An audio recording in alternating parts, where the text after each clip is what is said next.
Dan pemirsa, untuk mengetahui lebih jauh seputar komitmen Presiden Jokowi untuk penuntasan kasus pelanggaran HAM berat, kita telah terhubung dengan Ketua Pelaksana Tim Penyelesaian Non-Yudisial Pelanggaran Hak Asasi Manusia Berat masa lalu, Makarim Wibisono, dan juga peneliti dari Human Rights Watch, Andreas Harsono. Ya, selamat pagi Pak Andreas dan Pak Makarim. Apa kabar Pak hari ini? Baik, selamat pagi. Baik. Pagi, baik. Bapak, kita langsung ke Pak Makarim dulu ya. Nah, Pak, ada 12 kasus pelanggaran HAM berat di masa lalu. Dan ini bukan kali pertama pengakuan datang dari Presiden. Lantas apa yang berbeda kali ini Pak, dan apa saja tugas dari tim Pak Makarim? Terima kasih. Jadi kita sesuai Kepres 17 ya, mempunyai tugas untuk satu, menganalisa dan mengungkapkan pelanggaran HAM berat masa lalu. Kedua, membuat rekomendasi mengenai pemulihan korban. Ketiga adalah membuat rekomendasi agar supaya jangan sampai masalah pelanggaran HAM berat akan terjadi lagi di tanah air kita ini. Nah, berdasarkan dengan hal itu, maka kita merumuskan ya pekerjaan-pekerjaan kita dalam laporan dan juga usulan penyampaian pernyataan Presiden kepada Bapak Menko Polhukam untuk disampaikan pada beliau. Jadi kita mengetahui sekali bahwa apa yang menjadi masalah mengenai pelanggaran masalah HAM berat ini perlu sekali agar supaya rekomendasi yang telah disampaikan oleh PPHAM itu ditindaklanjuti, dilaksanakan di lapangan. Oleh karena itu, satu di antara 11 rekomendasi itu, kita mohon agar supaya dilakukan mekanisme yang memastikan agar supaya rekomendasi-rekomendasi yang sudah disampaikan itu dilaksanakan. Karena tanpa dilaksanakan itu maka tidak ada manfaatnya sama sekali. Ya, Pak Makarim, kalau ini kan ada catatan dari kantor urusan HAM PBB di Jenewa bahwa Presiden ini diminta untuk melaksanakan proses keadilan transisional secara menyeluruh, Pak. Nah, ini tim non-judisial ini artinya kasus-kasus ini apakah tidak akan dibawa ke pengadilan atau seperti apa, Pak? Ya, seperti diketahui Kepres 17 nomor tahun 2022 itu ya, itu menugaskan tim ini dalam rangka mekanisme non-judisial. Seperti diketahui, sebenarnya pengatasan atau mengatasi masalah pelanggaran HAM itu adalah sangat baik apabila dilakukan mekanisme yudisial dan mekanisme non-yudisial. Nah, kalau kita lihat, hal-hal ini sebenarnya sudah dilakukan oleh pemerintah Indonesia ya. Kita sudah melaksanakan Undang-Undang Nomor 26 Tahun 2000 mengenai pengadilan HAM ya atas kasus Abe Pura, Tanjung Priok, ya Pania dan sebagainya. Nah, kita juga sudah memiliki tadinya Undang-Undang KKR ya dalam rangka untuk non yudisial. Tetapi masalah itu ditarik kembali oleh Mahkamah Konstitusi yang dengan usul sebenarnya untuk menghidupkan kembali. Tapi sampai sekarang Undang-Undang KKR itu tidak dihidupkan kembali ya. Oleh karena itu kami atau tim PPHAM juga mengusulkan ya agar diusahakan agar supaya Undang-Undang KKR itu diajukan ya RUU-nya.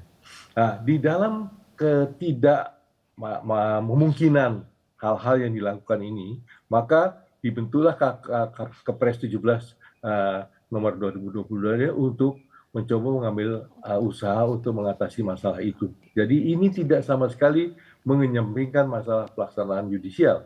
Ya, ini juga tidak menghambat adanya usaha untuk melahirkan kembali Undang-Undang KKR.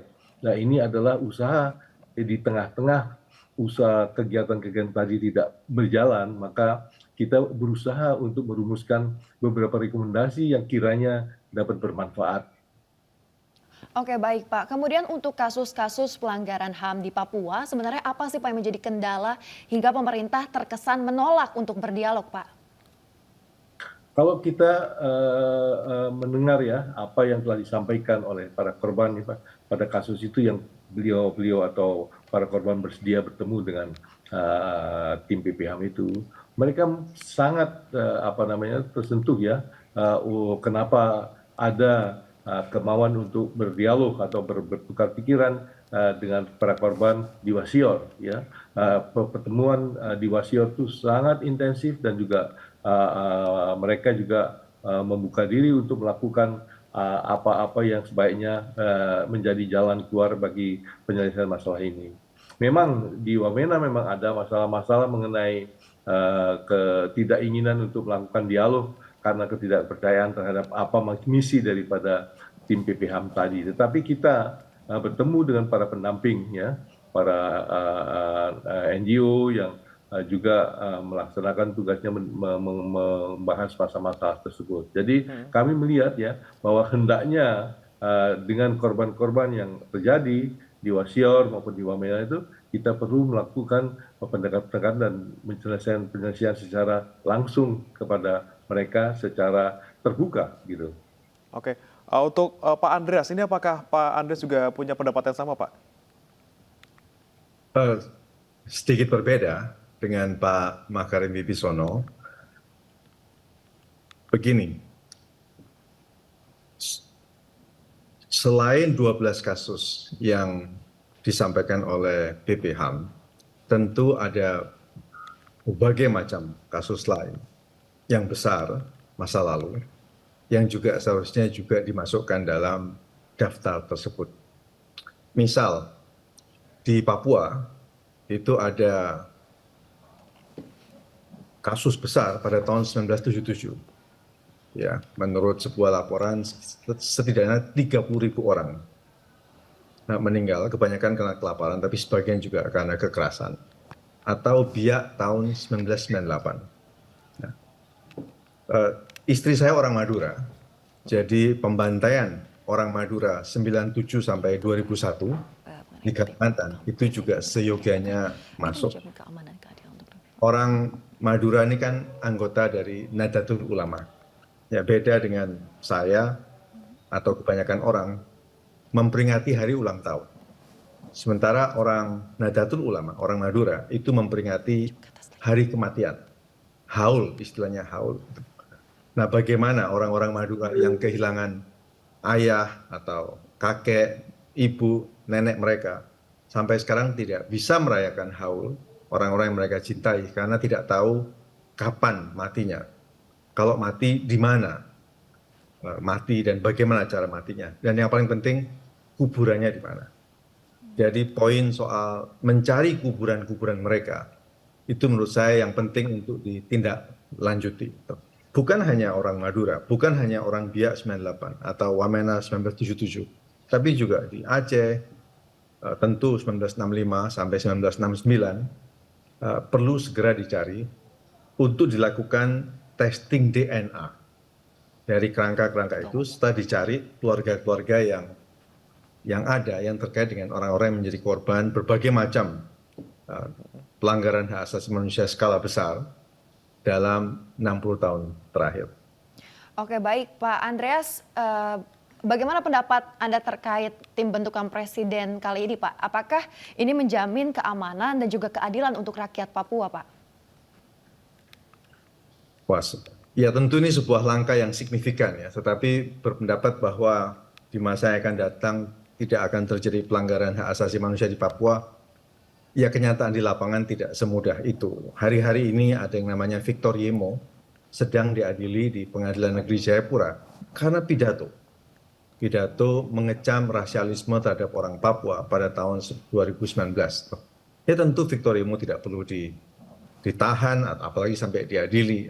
Terus kayak kasus Philip Karma pada tahun 2004, pidato tentang self-determination di Papua dengan damai, orang yang konsisten bicara soal gerakan damai di penjara, 15 tahun penjara, gugat di Military International Tribunal di UN Working Group di New York, dan menang. Pemerintah Indonesia harus membebaskan Philip Karma sesegera mungkin dan tanpa syarat pada tahun 2011.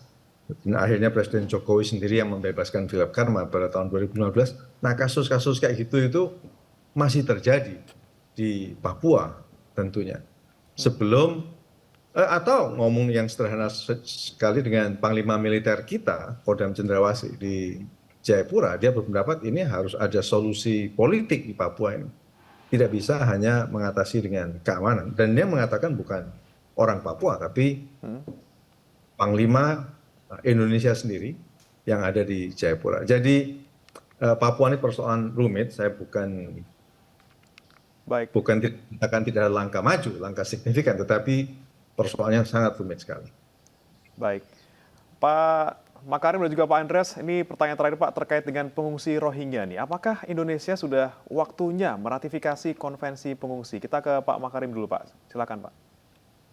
Kita sama sekali perhatian terhadap masalah-masalah yang dihadapi oleh para pengungsi ya. Ini masalah kemanusiaan ini perlu dihadapi. Nah, kalau kita melihat sendiri ada penyempurnaan mengenai perundang-undangan di dalam negeri ya mengenai masalah pengungsi tersebut ya, ini sebenarnya suatu langkah-langkah dalam rangka untuk menyamakan kaidah-kaidah yang ada di konvensi internasional mengenai pengungsi dengan juga dengan apa yang dilakukan oleh perundang-undangan di tanah air ya. Jadi yang paling penting adalah bagaimana agar masalah-masalah pengungsi mendapatkan jalan penyelesaian yang bermartabat ya, dan juga dalam periode yang tidak terlalu lama, karena mereka itu selama statusnya mereka jadi pengungsi, mereka itu hanya menerima makanan dan tempat tinggal tapi tidak boleh bekerja ya. Sebagai orang atau pada kelompok yang bertempat tinggal tanpa ada pekerjaan sama sekali itu merupakan suatu penderitaan yang sangat besar ya. Jadi ini perlu juga dipikirkan bagaimana menyelesaikan masalah pengungsi itu dengan sebaik-baiknya dan secepat-cepatnya. Baik, kemudian terakhir ke Pak Makarim Pak, masukkan ke Pak Andreas, singkat saja Pak. Oh, tentu saja bila Indonesia menandatangani revisi convention itu tentu jauh lebih baik karena akan membuat negara kita itu punya prosedur yang baku sesuai dengan standar internasional di dalam membantu orang-orang yang mencari keselamatan dari negara-negara lain termasuk dari Myanmar, orang-orang Rohingya di tanah air kita. Baik, terima kasih Pak Makarim dan juga Pak Andreas telah bergabung bersama kami dalam iNews Pagi. Pak, semoga sehat selalu dan selamat kembali beraktivitas.